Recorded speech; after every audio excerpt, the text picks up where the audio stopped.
Bueno, pues mi participación empezó ayer con un taller precongreso que se organizaron 3 y hablé sobre las otras TIC, que son unas TIC diferentes a las que todos conocemos, tecnologías de la información y la comunicación. Pues yo creo que son necesarias otras TIC, que son la ternura, el interés y el cariño, que son muy importantes y que sin ellas pues no podemos hacer nada en educación. ¿Cómo nace este tema de las TICs, de las diferentes a las que ya conocemos? ¿Cómo surge esta temática? Por la importancia que tiene. Un alumno o un hijo que tengamos, está claro que no va a aprender de una persona que sabe que no le quiere o que no le aprecia, y nuestros alumnos necesitan contenidos, necesitan conocimientos, pero sobre todo lo que necesitan es una mirada que les acompañe, una escucha activa, cariño, para sacar lo mejor de ellos y para que tengan una alta motivación. ¿Ves que eso falta, por lo menos en la educación de Latinoamérica? Hay que fortalecer el vínculo entre el docente y sobre todo con los infantes, ¿no? Con los que recién comienzan en todo su proceso educativo. ¿Hace falta esto? Sí, ya no solo en Latinoamérica, sino a nivel mundial. Hace falta en la educación en general. Si queremos que los niños tengan aprendizajes significativos, debemos establecer pues relaciones significativas, no solo con los alumnos, con las familias. El vínculo es muy importante y las emociones transportan los aprendizajes. Entonces necesitamos llevarlas al aula, trabajarlas de una manera consciente y darles la importancia que tienen. Hablamos del otro lado de las TICs, pero también están las TICs propiamente dichas, la tecnología aplicada a la educación. ¿Qué balance se puede hacer de toda esta problemática, de esta temática en realidad? Bueno, pues esas TIC, las nuevas tecnologías bien aplicadas, son una herramienta, un recurso muy importante y muy bueno para la educación, pero mal aplicadas o mal llevadas son peligrosas realmente, y hoy en día lo vemos cuando paseamos por cualquier calle, que hay mucho adulto y mucho niño enganchado. El problema empieza en nosotros, en los adultos, porque estamos educando con el ejemplo y realmente las personas mayores estamos enganchados, y es el ejemplo que estamos dando a nuestros hijos, a nuestros alumnos. Entonces tenemos que empezar a cuidar el ejemplo que damos. Lo que está claro es que los niños tienen que descubrir el mundo a través de los ojos y no de las pantallas, y utilizar esos recursos TIC cuando vengan bien y según el contexto en el que estemos. Y debe ser, y es realmente un desafío, Manu, a ver si coincides conmigo, porque los chicos, la generación de ahora, nace ya, no digo sabiendo todo lo relacionado a la tecnología, pero es la generación que se conoce y la que se relaciona netamente con todas ellas. ¿Cómo hace el padre para controlar esto? ¿Cómo hace para chequearlo, para controlarlo, para adaptarlo a la tecnología, pero como lo decías vos, positivamente relacionada a la educación? ¿Cómo hacemos? Yo creo que ahí hay un problema de expectativas. Pensamos que los niños, que nuestros alumnos, saben mucho por nacer en esta época, y realmente no saben tanto. Simplemente consumen productos, consumen música, consumen todo tipo de nuevas tecnologías, pero luego no saben hacerlo bien y no les guiamos. Como sabemos que pensamos que saben mucho, hacemos una dejación de funciones, y tanto los padres como los docentes tenemos que ser competentes digitalmente. Entonces falta formación, tanto la familia necesita formación digital y los docentes también necesitamos formación digital para saber guiar a los alumnos y advertirles de los peligros de las nuevas tecnologías. Acá se dice mucho, y a nivel mundial también, la educación comienza desde casa, y es realmente un desafío para los padres, sobre todo en esta era digital, ¿no? Sí, comienza en casa y sigue en la escuela, y las familias, en vez de competir, familia y escuela no debe competir, sino que debe compartir. Debemos hacerlo en equipo, porque lo que tenemos entre manos pues es el tesoro de cualquier sociedad, los niños, los que van a solucionar los problemas que nosotros no hemos podido solucionar. Entonces tenemos que trabajar en equipo y educar juntos. ¿Cuáles son las políticas educativas que se llevan adelante en España, por ejemplo? Bueno, pues ahora mismo estamos hay mucho jaleo realmente, pero sí que se están haciendo las cosas bien. Se está trabajando mucho por la escuela inclusiva, que todos tengan cabida, pero sí que estamos afectados un poco por la crisis. Se aumentan las ratios, se está bajando pues el número de profesorado para la hora de sustituciones. El panorama no es todo lo bueno que podría ser, pero hay mucha investigación, mucho docente pasional, motivado, que está sacando las castañas del fuego, que se dice allí. Exactamente. Hay un desafío, calculo, entre lo que respecta a la conexión, al vínculo entre el docente y el pequeño que recién arranca, como lo decíamos, en la formación educativa. Esto sucede en todos los ámbitos de la educación, no solamente en la época de los jardines, sino también en la primaria, en la secundaria. ¿Es una cuestión que se extiende con el correr de los años? Sí, si trabajamos la educación emocional desde que son pequeños, ese vínculo se puede mantener.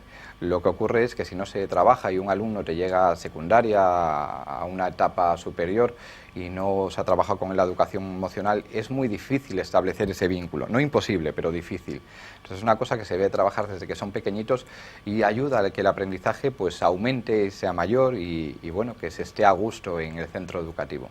Se habla mucho en esta época del grooming, del acoso cibernético, se habla del bullying en las escuelas y sobre todo aquí en Argentina es realmente una problemática importante, una problemática vigente.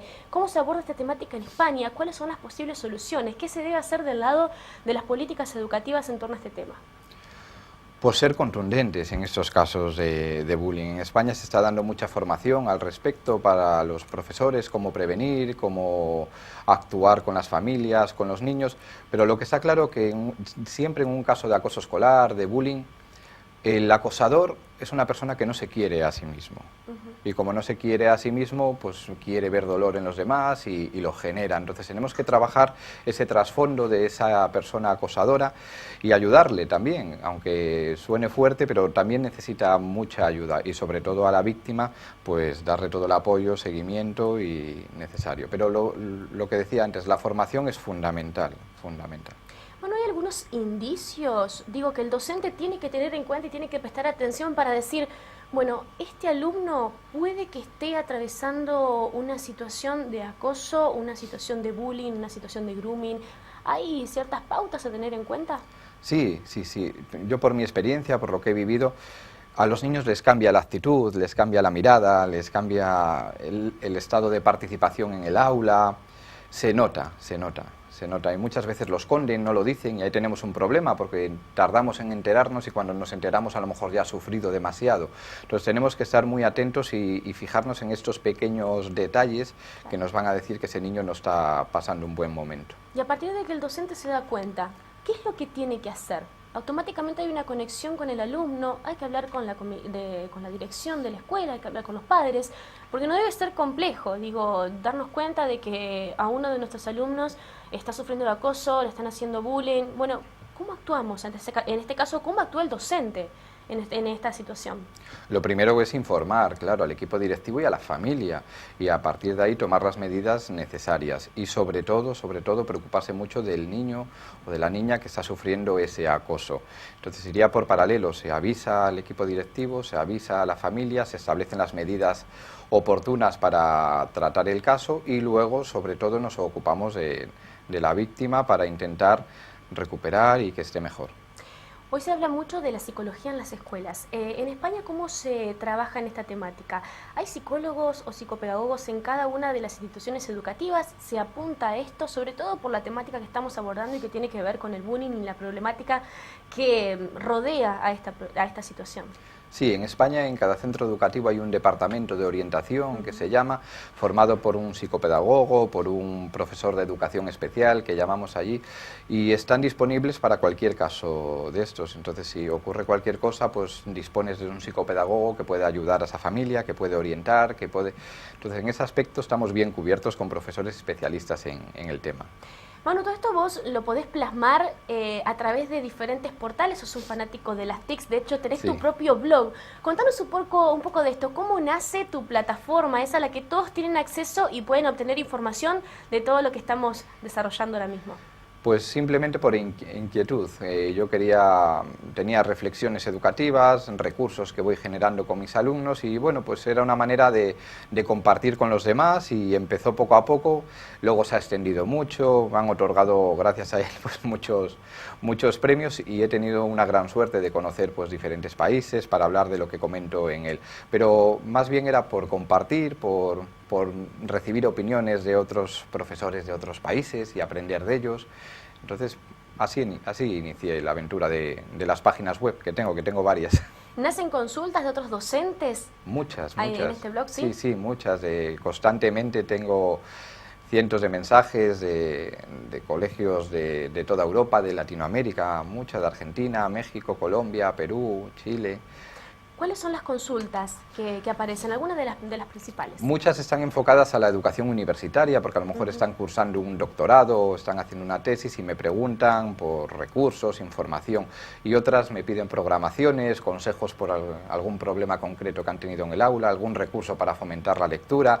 Me preguntan mucho y muy variado. A veces no puedo dar respuesta porque realmente no respondo a todos, pero no puedo dar ese recurso porque no dispongo de él, pero otras veces sí.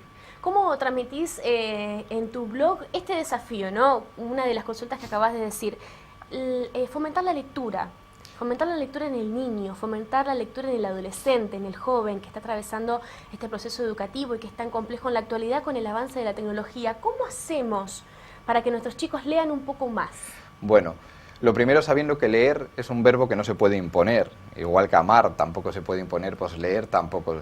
Entonces tenemos que dejar que los niños se inicien poco a poco y con lo que les gusta. Normalmente les obligamos a leer determinado libro, decimos que a tal edad tienen que leer y a lo mejor no están preparados, porque todos somos diferentes, no están preparados para empezar a leer con 6 años y tienen que leer con 7 u 8 y no pasa absolutamente nada. Entonces eso lo tenemos que quitar de la cabeza. Y luego crear un buen espacio, un buen ambiente lector con diferentes técnicas, una biblioteca escolar, rincones de lectura, tertulias literarias. Hay muchos recursos que facilitan que los alumnos se enganchen a la lectura, que es súper importante.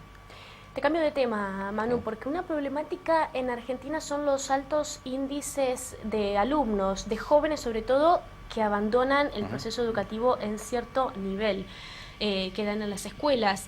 ¿Esta problemática cómo se aborda en España? ¿Qué políticas hay que implementar? Primero para que no abandonen las escuelas y en otra instancia para que la puedan retomar. Bien. En España esta problemática me la comentaron ayer en la universidad, que estuve visitando unos alumnos de un compañero. En España hasta los 16 años es obligatoria y se hace un seguimiento fuerte. ¿Qué quiere decir esto? Que si un alumno de 14 o 15 años está por la calle y un policía nacional o un guardia civil que hay en España lo ve, lo va a identificar y lo va a llevar a la familia de la escuela y tiene sus consecuencias penales. Entonces, en ese aspecto, todo el mundo en España hasta los 16 años estudia. Luego a los 16 años pueden elegir si seguir 2 cursos para ir a la universidad, que se llama bachiller, o hacen formación profesional. Se oferta formación profesional, que es más bien formarles para un oficio, carpintero, mecánico. Entonces, bueno, los chicos que no quieren estudiar o que les cuesta más o que no ven la universidad como necesaria, van a formación profesional. Pero se hace un seguimiento fuerte por ley para que los alumnos nos aseguremos que hasta los 16 años es en las aulas. Hay cierta rigurosidad en el tema. Sí, sí, sí. Está el Ministerio detrás, están los cuerpos del Estado detrás, entonces sí que no tenemos ese... Ayer me decían un dato del 52%, sí, que me parecía muy elevado. En España no ocurre eso y tampoco vale la excusa de que si no tiene recursos, no, porque sí que hay becas y si un alumno pues no puede comer o lo que sea, en los comedores del colegio se puede quedar, si no puede comprar el material escolar se le aporta, entonces hasta los 16 todo el mundo estudia allí. ¿Es cierto esto que decís en torno a lo que sucede, por lo menos en la educación de Latinoamérica, respecto a esto, a la falta de recursos, a la falta de disponibilidad, a la falta de traslado, si se quiere, a la falta de estas cuestiones que hacen a la vida entera de la persona, del alumno en realidad que está dejando su proceso educativo? ¿Cuál es la recomendación para las autoridades, para el Estado, ya sea provincial, ya sea nacional, para mermar estos índices de alejamiento de los niños de las escuelas? Que con la educación no se puede jugar. La educación es la mejor inversión que se puede hacer a largo plazo y cualquier peso que inviertan en educación lo van a multiplicar a la larga por mucho más. Es necesario que inviertan y que saquen una partida económica grande para la educación, porque es lo más importante de cualquier país. Manu, tu presencia es muy valiosa aquí en la ciudad de Santa Fe y por supuesto en lo que respecta a tu disertación en el Congreso Internacional de Educación, que es la primera vez. Sí, es la primera vez y estoy encantado, muy agradecido a la organización, que está todo fantástico, fenomenal y estoy disfrutando mucho de Santa Fe.